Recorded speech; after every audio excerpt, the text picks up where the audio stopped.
Hello and welcome to the story, behind the story of The Last Stand Down, one of my novels. See, my new wife and I went to Britain from New Zealand in 2008, 10 days after we were married. A long honeymoon, really. And among other jobs, I was a corporate trainer for a development bank, training senior government officials from developing countries, mainly from Africa, in business schools. So my daily trek by foot, tram, train and tube from my house in Tunstall Road in Croydon to London each day inspired the start of the story.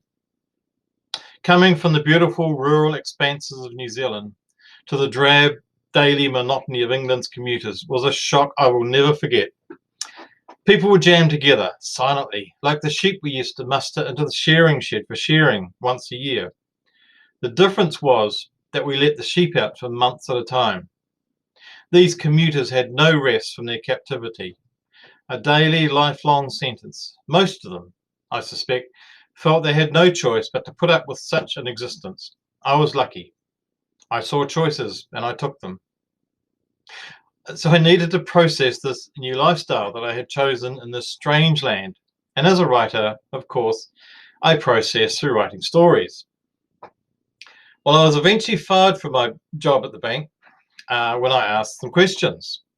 See, the bank took money from the British and other governments and then spent it on the foreign aid programs as per each country's requirements.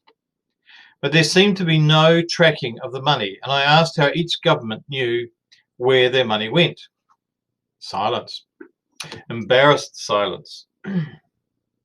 I started to piece the jigsaw together and saw that the money flew off overseas, and some of it very quickly, sometimes overnight, came right back. And also many years previously, I'd been involved in attempting to help Robert Adams, a physicist and inventor of a free energy machine in New Zealand, to publicize the plans for his machine and to make it freely available to the world. Yes, I saw it running, his fridge and many other appliances, without any electrical input. It did work, I saw it. There had been 3 attempts on his life, and he thought that publicizing the plans would make him safer and the world freer. So in 1989, I was to pick up his manuscript in order to publish his life and plans as a book. However, we never had that meeting. He had just disappeared. So while we're in England, there was a scandal when several top members of the London Metropolitan Police Force, the Met, were accused and sentenced for corruption. So since I'd started writing a book about a bored commuter, I continued the story with the above actual events, weaving them in, and some other actual events, and The Last Stand Down emerged and was published in 2010. But the story wouldn't give up there. It had more in store for me.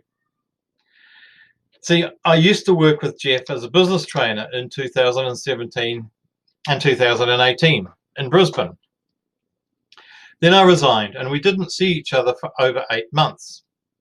In that time, he had decided to give up the part-time training and move on to his greatest love, radio. He'd worked in radio for all his life and decided to return to it with a modern twist. Start a podcasting company, which he now has, Brisbane Podcasting Centre, which is brisbanepodcastingcentre.com.au. He started getting non-fiction clients, winemakers, coffee roasters, business sales, consultants. And then he heard that fiction was all the go.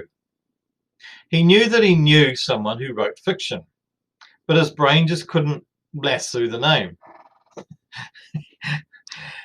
2 weeks later, in a cafe, he suddenly remembered the name, Philip Bradbury.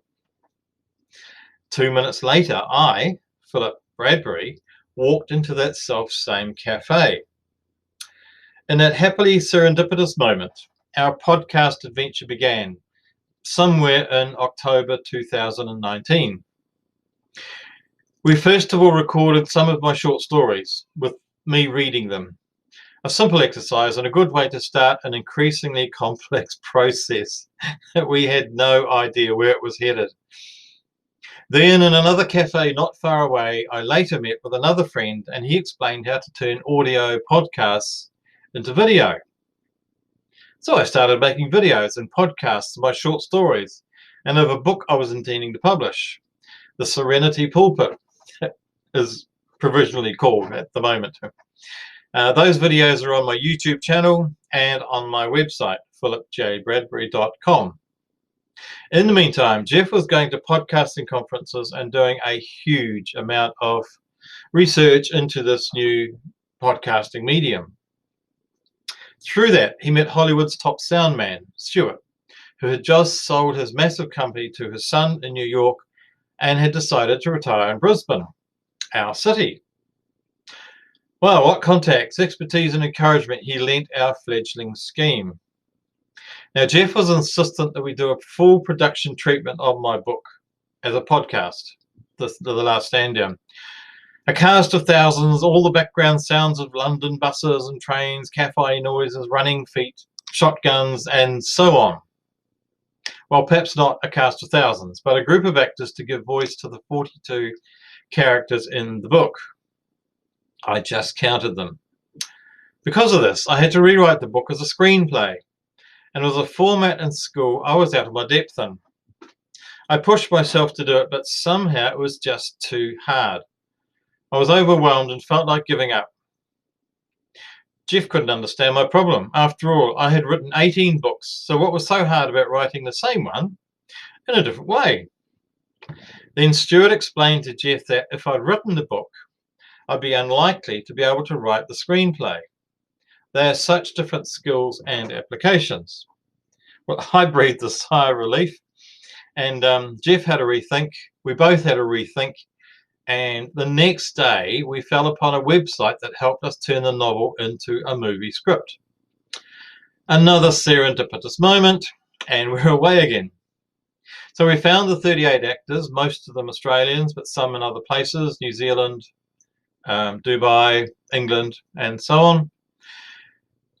Recorded the sounds of cafes, trains, roadsides, offices, and all that background sound is now ready. The sound technicians are putting the thousands of sound bites together, and publication of the podcast is due in November 2020. So our big hairy goal is to have the book taken up as a movie. So while we're doing the podcast, we're acting as if it's really a movie. Act as if, as they say. While we continue to look for people and opportunities to have it made into a movie. So we're nearly ready to launch the podcast, and I'll keep you updated on further progress as it presents itself. And if you'd like to follow me on my Facebook page at Philip J. Bradbury. That is the story to date, and there is bound to be another video soon. So thank you for listening, and you have a wonderful day.